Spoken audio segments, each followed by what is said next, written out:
Hello, my name is Tony Baker. I'm a professor of trombone at the University of North Texas, and I've been asked to select the 2024 TMEA All-State Etudes for tenor trombone, and it was my pleasure to do so. The following video features me performing these etudes and offering some performance and preparation instructions. So I hope you enjoy this video, but more than that, I hope you find it helpful. Thank you.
That first etude is number 46. This etude should be played in a lively manner with a lighter, detached style. Because of the frequent louder dynamics, it will be very easy to play this etude with overly heavy articulation. This should be avoided. Careful attention should be given to dynamic contrasts. Much of the musical interest, and really the fun in this etude, lies in the frequent sudden changes in dynamics. Exaggerate these contrasts with emphasis on playing the softer dynamics, even softer than may seem necessary. This will also help to keep the style light. Though there are not many articulation markings in this etude, the ones that are marked must be observed. Specifically, slurs and marcato markings should be brought out. With the slur markings, it will be helpful to play the first note of each two-note slur grouping with a bit more weight to bring out the slur. This will help especially with tongue slurs, that is, slurs that don't occur naturally on the instrument. Notes with the marcato marking should be played with a little more front than surrounding notes. However, these notes should not be played any shorter than marked. While in some musical contexts, the marcato marking can indicate that the marked pitch should be played a bit shorter, it is not the case with this etude. While there are not many alternate position opportunities in this etude, the ones that are present are particularly helpful. For instance, playing the B flat in 5th position in measure 10 and the E sharp in 6th position in measure 19 can eliminate what would normally be a very large and fast change of slide position, thus helping to make the etude smoother, cleaner, and lighter. Preparation of this etude should include dividing it into smaller sections and practicing with a metronome, starting at a much slower, playable tempo and through repetition, gradually increasing to the target tempo.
That second etude is etude number 83.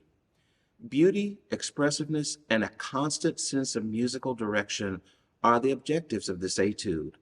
Though there is a metronome marking, this should simply be considered a metronomic home base rather than a metronomic constant.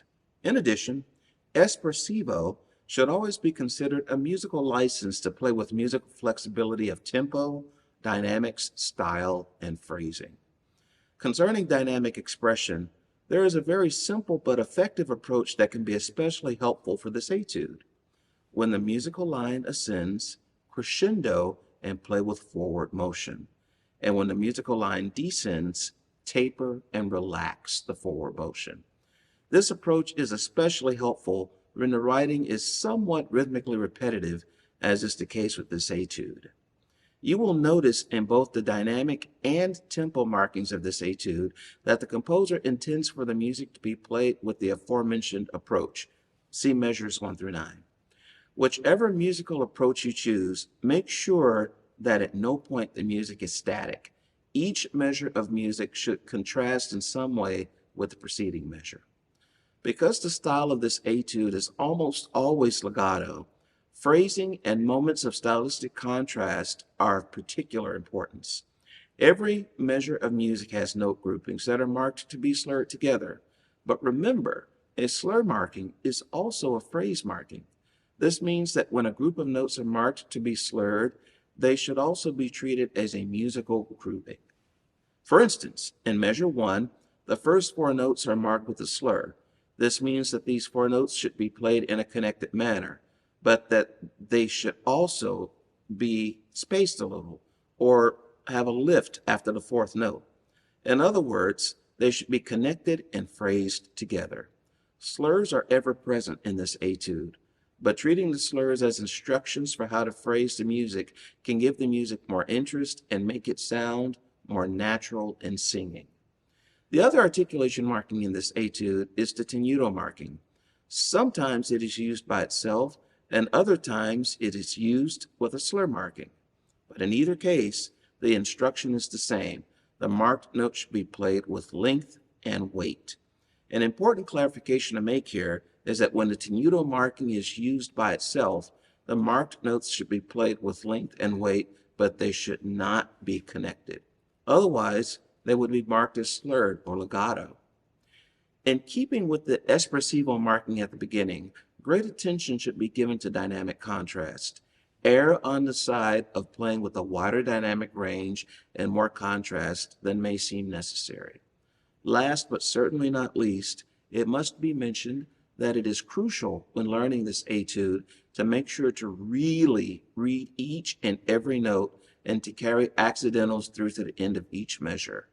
This etude is not only marked in a key signature that won't be comfortable for all young players, but it also frequently changes key centers. For this reason, it is important to never assume that you're reading each note correctly. Reading through this etude very slowly a few times can go a long way towards preventing the dreaded mislearning of pitches.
That third etude is number 55. This is a particularly fun etude that should be played in a boisterous manner with slightly heavy passante articulation. Contrasts in dynamics and style are still important. Look for opportunities to vary both. For instance, though it isn't marked, a little diminuendo from measure 15 through measure 19 can musically lead us into the change of key center and writing that starts at measure 20. Furthermore, this section of the etude can be played in a somewhat more sostenuto manner than the beginning, returning to the passante style at measure 42. Concerning articulation, there is very little marked except for a few notes that are marked marcato. For this reason, special attention should be given to making sure these notes contrast with the surrounding notes. And given that in each instance when we see a note marked marcato, it also is happening on a downbeat, this should not be difficult to do. Even though the etude is in 3/16, it should be felt and played with a 1 feel, i.e., the dotted eighth being the unit of beat. A very important and potentially confusing feature of this etude is the change of meter from 3/16 to 2/16 that happens starting at measure 52. In addition to the meter change, the composer also gives the instruction "li stesso tempo," or same tempo. What he is simply telling us is that the 2/16 measures are the same tempo as the 3/16 measures. The confusing part of this is that it means that the 16th note will not stay the same between the 3/16 and the 2/16 measures. Specifically, the 2/16ths of the 2/16 will take the same amount of time to play as the 3/16ths of the 3/16. Put another way, the 3/16 is played with a compound triple feel, dot, dot, dot, dot, dot, dot, dot, and the 2/16 is played with a duple feel, dot, dot, dot, dot, dot. The tempo of the beat remains the same between the 2 meters.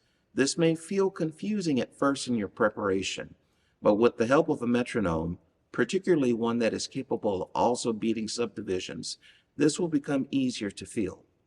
As with any fast etude or solo, preparation should include dividing it into smaller sections and practicing with the metronome, starting at a much slower playable tempo and, through repetition, gradually increasing to the target tempo. Finally, though it is not marked, a slight ritardando starting in measure 1/16 would not only be musically appropriate, but it would also help you to prepare for the pedal B flat at the very end. Though it is not necessary to play this note, it is a nice way to end the etude.